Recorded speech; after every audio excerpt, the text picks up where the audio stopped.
Someshwar foundation आयोजित Pune idol 2025 ही गायन स्पर्धा 19 मे ते 24 मे ह्या दरम्यान आयोजित केलेली आहे. ह्या स्पर्धेचं हे 23वं वर्ष आहे. दिवंगत आमदार विनायक निमन यांनी ही स्पर्धा 2003 साली सुरू केलेली होती. ह्या 23व्या वर्षी स्पर्धा आयोजित करताना ही स्पर्धा 4 कॅटेगरीमध्ये होणार आहे. लिटिल चॅम्प्स, युवा आयडॉल, जनरल कॅटेगरी आणि ओल्ड इज गोल्ड ह्या 4 कॅटेगरीमध्ये ही स्पर्धा आयोजित केलेली आहे.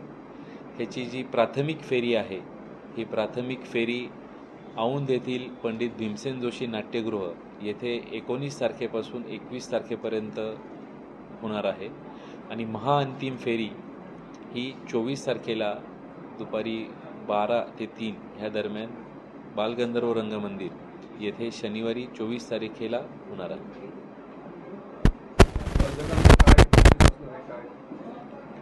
ह्यामध्ये 4ही कॅटेगरीजमध्ये विजेत्यास रोख पारितोषिक 15,000 रुपये, उपविजेत्यास 10,000 रुपये, सन्मानचिन्ह अशा स्वरूपाचं पारितोषिक असणार आहे.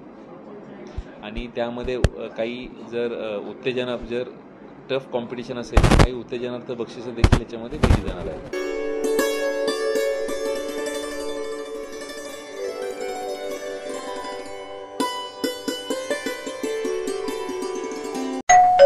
अहो उठा ना, ऑफिसला नाही का जायचं?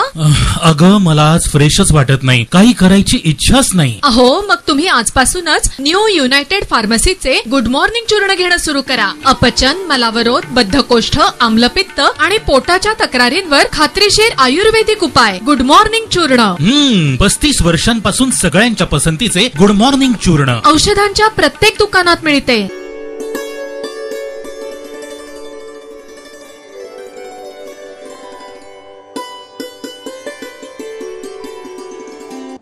ज्योतिराव फुले आणि सावित्रीबाई फुले या दोघांचं महिला शिक्षण, समाज प्रबोधन, सत्यशोधक समाज यासाठी केलेलं कार्य जे आहे ते अजरामर आहे आणि अमर आहे.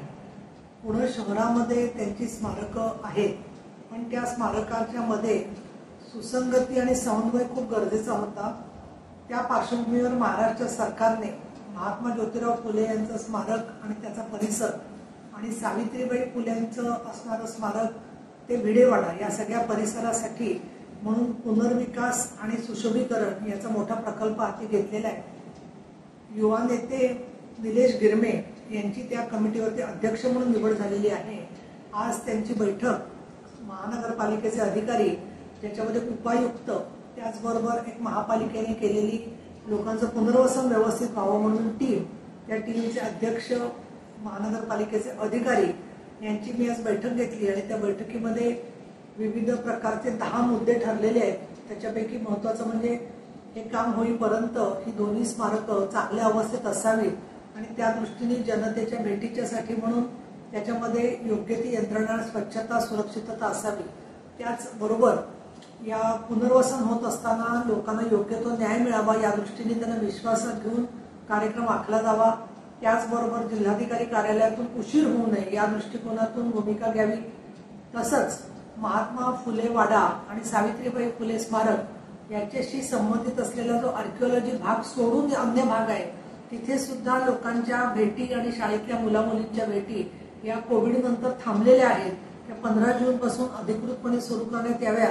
आणि त्याचबरोबर मी स्वतः लवकरच 20 तारखेनंतर या दोन्ही परिसरांना भेट देणार आहे.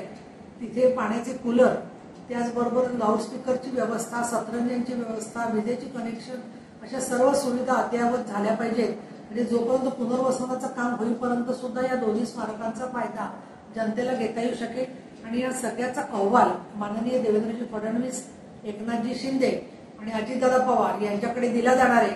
आणि या सगळ्या कामाच्या मध्ये सातत्याने आढावा घेऊन 3 महिन्यामध्ये पुनर्वसनाला गती दिली पाहिजे. आणि 28 नोव्हेंबरला महात्मा फुलेंचा स्मृती दिन आहे.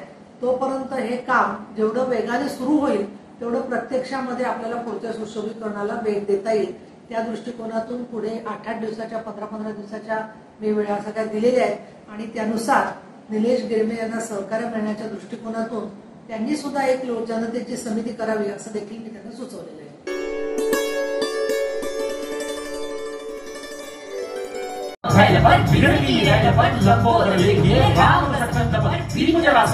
भूषण सिंधु पर कुंभर से किए हर जो अनंग पर जरूर जो भुजंग पर गौरव के अंग पर पाद जो फेंकिए बाज जो विहंग पर सिंह जो मकरंग पर प्लेक्ष चतुरंग पर शिवराज देखिए.